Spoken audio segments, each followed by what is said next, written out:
Today, we're stepping inside the band. Not just the songs, but what it really feels like to be in one. From the moment you pick up a guitar to the moment you realize what it costs. We're going to walk you through it step by step. The spark, the break, the illusion, the reality, and finally, the cost. Because whether bands realize it or not, almost every one of them followed the same exact path.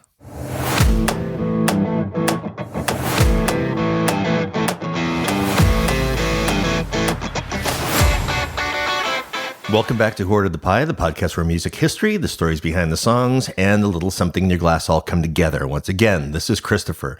Now, let's start from the beginning. Before the crowds, before the tour buses, before anyone knows your name, what makes someone want to be in a band in the first place? Nobody starts by thinking about contracts or burnout.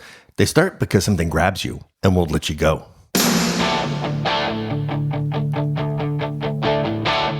Summer 69 by Bryan, a top 5 hit on the Billboard Hot 100, came off his 1984 album Reckless, a record that sold over 12 million copies worldwide and turned him into a global star. I got my first real 6-string, bought it at the 5 and dime. It sounds like one of the most nostalgic songs ever written about starting a band. First he bought his guitar, then he has his first real band, friends coming and going. It feels specific enough to be real. Played it till my fingers bled, was the summer of 69. But it isn't. Adams wrote this song with longtime writing partner Jim Vallance. Vallance had something closer to it Adams hadn't. So what you're hearing here is a blend. Part memory, part reconstruction, and part interpretations. As Adam once said, this song is really about the feeling about being young, not the actual year. So this isn't literal memory, it's a constructed one. Me and some guys from school had a band and we tried real hard. The details are invented, but the feeling underneath them is real, and that's why it connects. You don't remember how rough you sounded, or how many rehearsals went nowhere, or how many times you almost fell apart. You remember the moments when it started to feel real, and even the details in the song sound very specific. Jimmy quit, Jody got married. Should've known we never get far. Decades later, we find out that those aren't real people. They're placeholders. Because every band has a Jimmy and every band has a Jody. It makes the nostalgia feel personal, like it actually happened. Someone leaves, someone moves on, and the band starts to change almost immediately. When I look back now, the summer seemed to last forever. And then there's the year behind it. Neither of them were actually those kids in 1969. In fact, Adams was only 9 years old. That 69 started as just a reference in the first verse, a number dropped in to give the song a sense of time. Was the summer of 69. For Vallance, it came from something real, his own band days, late 60s actual memories. Adams heard something else in it. He's the one that chose 69. The two of them didn't see it the same way. Vallance worried it made the song feel trite. They went back and forth on it, and Adams kept pushing it further and further. He's pretty clear about it. He chose it for the double meaning. And once you lean into that, it stopped being just a detail. It became the center of the song. Back in the summer of 69. There's a little bit of attitude in it, a little bit of an edge sitting underneath it, which actually makes the song work even better. Because starting a band lives right in that space. A little bit of innocence, a little bit reckless. Sorry, I had to say that. And completely driven by feeling. Nobody starts a band with a plan. You start because something grabs you and you don't want to let it go. I knew that it was now or never.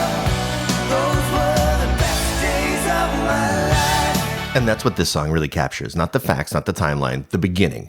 The moment when everything still feels possible. When you don't know how hard it's going to be and what it's going to take and what it's going to cost. All you know is it might be something, and this band, these people, this sound could turn into a life. And in that moment, it already feels real. Before the fights, before the changes, before everything starts to shift, there's the dream. And that's the part that sticks.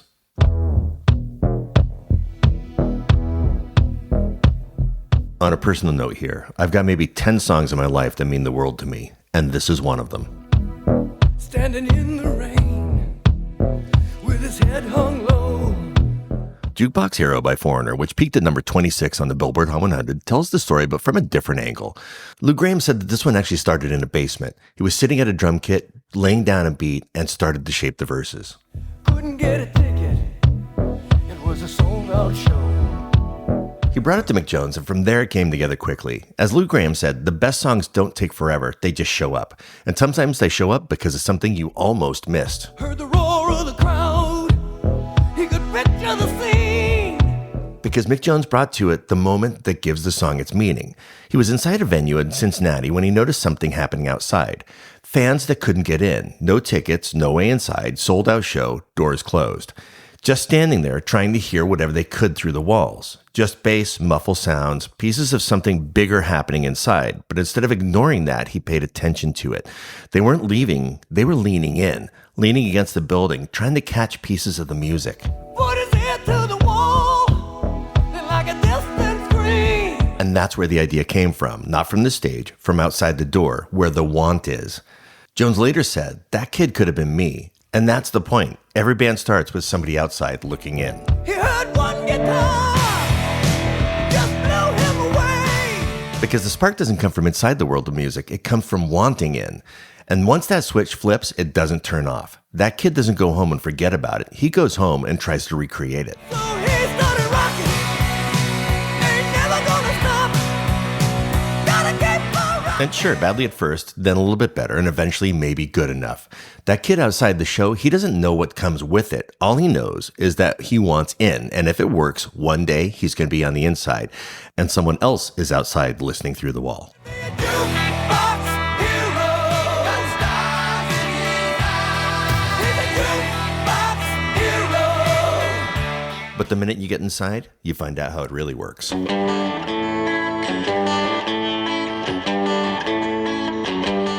So You Want to Be a Rock and Roll Star by the Byrds, a top 40 hit that reached number 29, brings that reality in fast.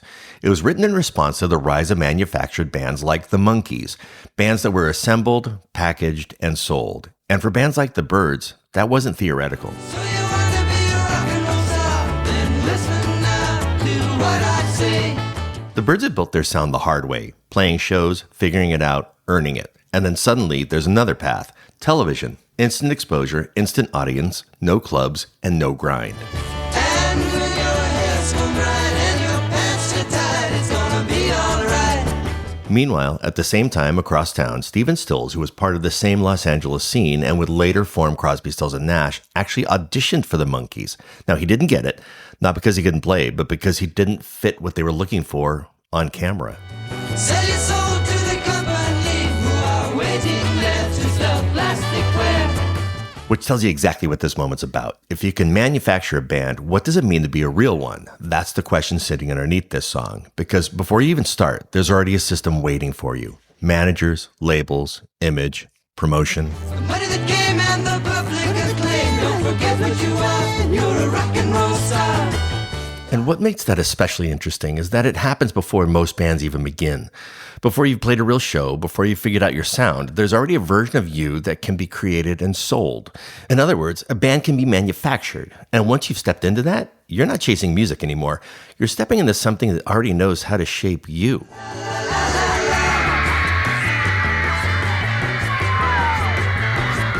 Not every band starts that way. Some of them have to build it. One rehearsal, one bad gig, one small room at a time, and that's how it starts. And then for a few people, it actually happens. Then you go from playing in a garage to playing in front of people, then more people, and suddenly this might actually work. And that's when things start to change.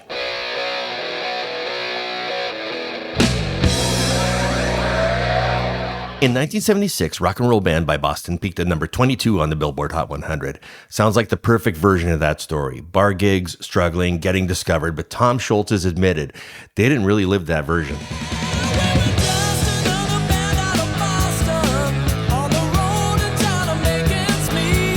Scholz was an MIT engineer, recording in a basement, building the sound piece by piece.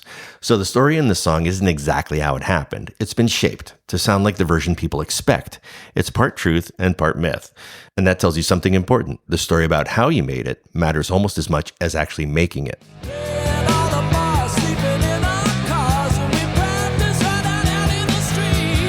Because once the band exists, the myth starts forming right alongside of it. And in Boston's case, that reality was quieter than the legend.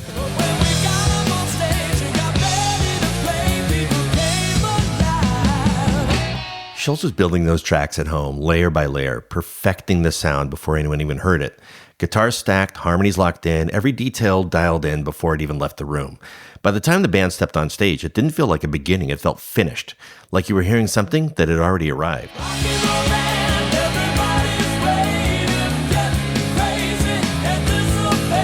And that's part of why it worked. The sound was undeniable, fully formed, and impossible to ignore. And once people heard it, the story followed. The version made it make sense.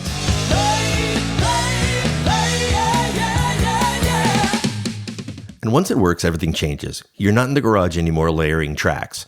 You're out on the road in front of crowds, night after night. And now it's not about becoming a band. It's about being one, playing shows, living out of suitcases, figuring it out as you go. And this is where the dream starts to look different, because now it's real.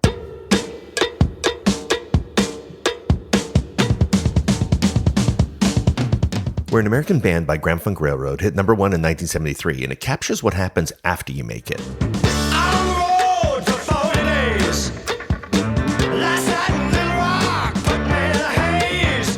Now you're in it. You're not trying anymore, not hoping anymore. You're in it. Touring, crowds, every night. And it wasn't glamorous. They were playing constantly, sometimes 200 shows a year. Selling out arenas, moving from city to city with barely a break in between. Sweet, sweet Connie, doing her act. She had the whole show, and that's a natural. One night you're in Texas, next night you're somewhere else entirely. And after a while, it all starts to blur together. Long drives, no real sleep, same sets over and over again.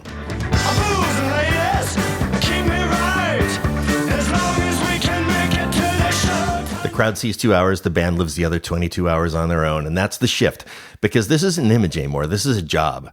Don Brewer said, "This is our life on the road. Not exaggerated, not cleaned up, just documented. And what makes this one different is that it doesn't try to make it look better than it is."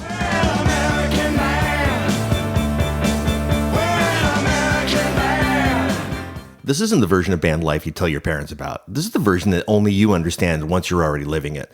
And that's the moment where you realize you're not trying to become the band anymore. You are the band. And everything that comes with it is now just part of your life.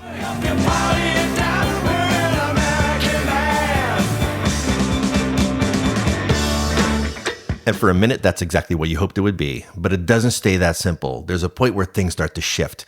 You're playing, people still know your songs, but now you're not just the band anymore. You're the thing people are looking at.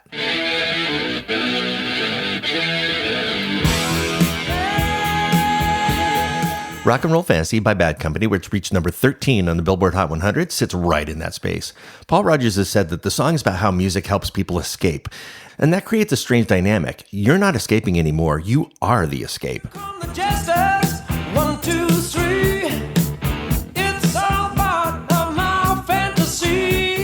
Because once you're the one making that music, you're not just part of the experience. You're shaping how other people experience their lives. And you see it in real moments, moments that start with you and somehow become theirs.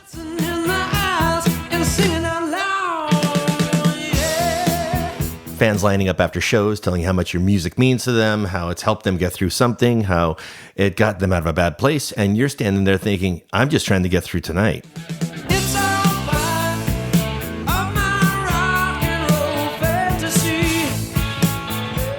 And that's when you start to notice it. The people listening are using your music to escape their lives, while you're out there living something that doesn't always feel like an escape.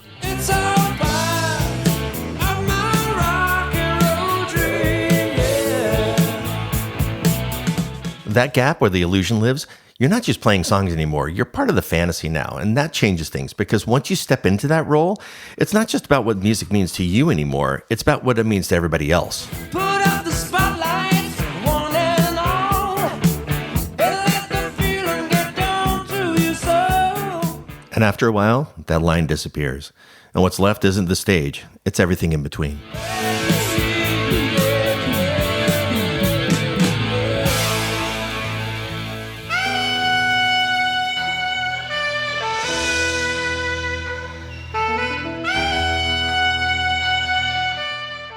Turn the Page by Bob Seger, which peaked at number 24 on the Billboard Hot 100 in 1973, captures life on the road in its most honest form. On a long and lonesome highway east of Omaha.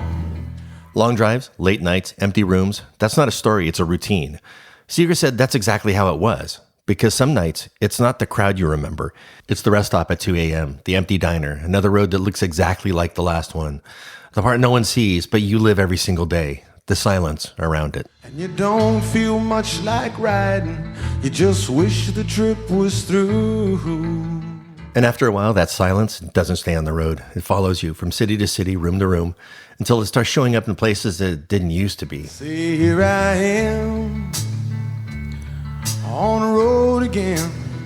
Phone calls feel shorter, conversations don't land the same way. You start missing things, birthdays, dinners, the small moments that make up life. At first, it feels temporary, like you'll catch up, like it's all going to be there when you get back. Up on the stage, here I go, playing the star again. But the longer you're out there, you start to realize that you're not just leaving home. You're falling out of the rhythm of it, because being in a band doesn't just take your time, it takes your presence. You're living one life on the road and another that keeps moving without you. And the people back home, they're still there, but they're not in the way they used to be.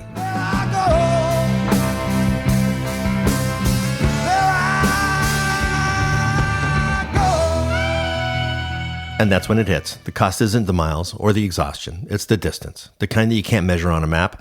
The kind that shows up in a phone call.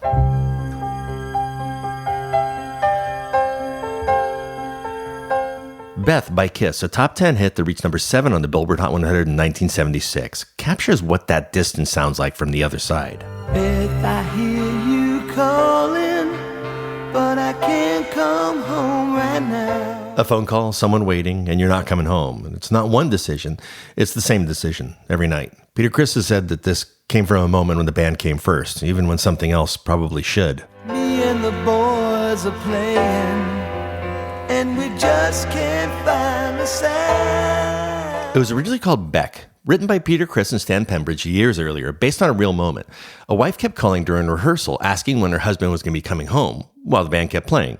At the time, it was almost a joke, an inside moment. Just a few more hours, and I'll be right home to you. But when the time came to record it with Kiss, producer Bob Ezrin heard something else in it. He slowed it down, built it around piano, and even played the keyboard part himself. He pushed it towards something more universal, changed the name to Beth, and suddenly it wasn't about one person anymore. It could have been about anyone. Oh, Beth, what can I do? Beth, what can I do? Because this isn't about one missed night, it's about a pattern. And the band wins every time. Not once, not occasionally, every time. And that's the trade-off you don't see, because while everything is taking off out there, something else is getting left behind. And I hope you'll be alright, 'cause me and the boys will be playing all night. And for some people, this is where it ends, because everything that comes in this life doesn't come for free. Johnny was a schoolboy when he heard his first Beatles song. Shooting Star by Bad Company, which reached number 29 on the Billboard Hot 100 in 1973, tells the whole story. Got himself a guitar, used to play every night. A kid hears a song, picks up a guitar, becomes a star, but doesn't make it out. It wasn't one story, it was a pattern. Don't you know? Yeah, yeah. Don't you know that you are a shooting star? Paul Rodgers said it wasn't about one person. It was about what kept happening over and over again.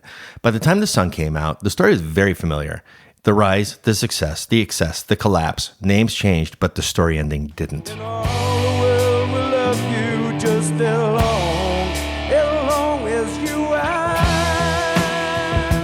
And that might be the most unsettling part. It wasn't shocking anymore. It was expected. And once that pattern becomes familiar, it stops feeling like an exception and starts feeling like part of the deal.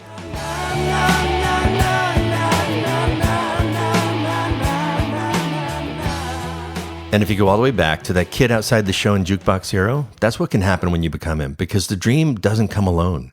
It brings everything with it, the stage, the noise, the distance, and now we know what it costs. And finally, we're off to the bar.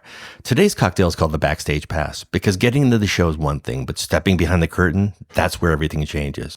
This one starts out smooth, there's a little bit of an edge to it, and it finishes with a bit of smoke, just like being in a band.